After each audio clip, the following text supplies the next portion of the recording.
Good morning friends. आज हम पढ़ेंगे सीबीसी के बारे में, या फिर हम सीबीएच कह सकते हैं इसको। सीबीसी का फुल फॉर्म होता है कंप्लीट ब्लड काउंट या फिर कंप्लीट ब्लड हीमोग्राम। दोस्तों, ये ब्लड की रिपोर्ट होती है। उसके अंदर कौन से कंपोनेंट होते हैं, कौन से सेल्स होती हैं और उसकी वैल्यू क्या होती है, नॉर्मल रेंज क्या होती है, उसके बढ़ने या घटने पे कौन सी कंडीशन हो सकती है, उसको कैसे देखते हैं रिपोर्ट को नॉर्मल, हम वो एक ब्रीफ में उसका हम जानकारी आज आपको देंगे। तो दोस्तों, जैसा कि आप देख रहे हैं, आप लोगों के सामने एक सीबीसी की रिपोर्ट है। इसमें सबसे फर्स्ट में जो आपको लिखा है वो दिख रहा होगा WBC।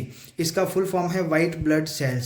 दोस्तों, इसकी वैल्यू 4000 से 11000 क्यूबिक मिलीमीटर रहती है। यहाँ पे इसके 3500 हैं। दोस्तों, WBC के अलग से कंपोनेंट होते हैं जो नीचे दिए हुए हैं, जिसको DLC यानी डिफरेंशियल ल्यूकोसाइट्स काउंट कहते हैं।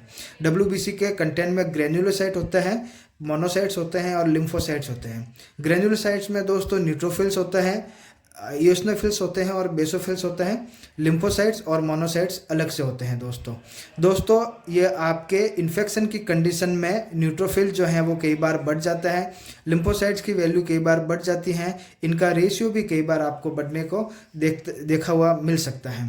दोस्तों, WBC की रेंज हमेशा इन्फेक्शन के अंदर बढ़ जाती है, लेकिन कुछ एक कंडीशन है जिसके अंदर इसकी रेंज जो है वो घट जाती है। जैसे हम डेंगू या मलेरिया के केस में लेते हैं तो वहाँ पे WBC की जो रेंज है वो नॉर्मल रेंज से बिलो आती है।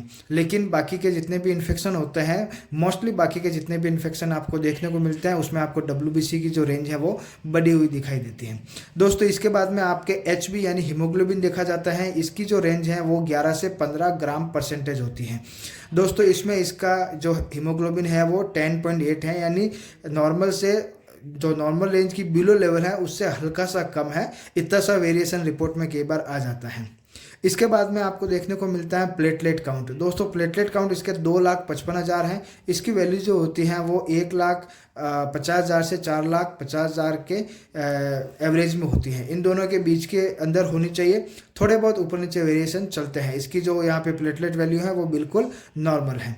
अब दोस्तों, दूसरे है, इसमें आगे देखने जाए तो RBC red blood cells count होता है। दोस्तों, ये आपके रेड ब्लड सेल्स जो काउंट है वो क्यूबिक मिलीमीटर में कितने मिलियन होते हैं वो यहाँ पे इंडिकेट करता है। इसकी नॉर्मल वैल्यू 3.5 से 5.5 के लगभग होती है।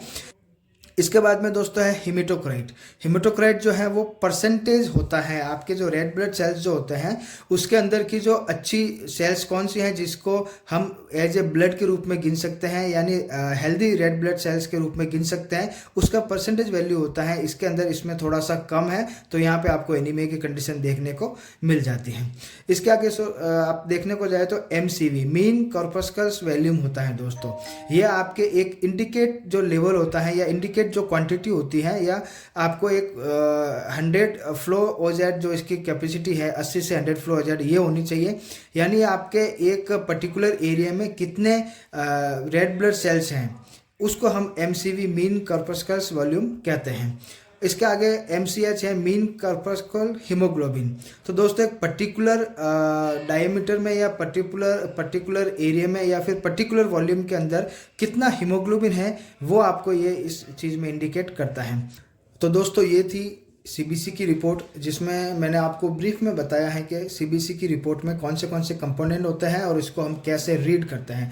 मोस्टली इसमें जो आप अगर प्राइमरी लेवल पे देखने जाए तो आपको ज़्यादा नहीं, सिर्फ 4 चीज़ें देखनी होती हैं। सबसे पहले WBC देखना होता है। ये अगर बढ़ा हुआ है तो आप में इन्फेक्शन की कंडीशन देखने को मिल जाती है।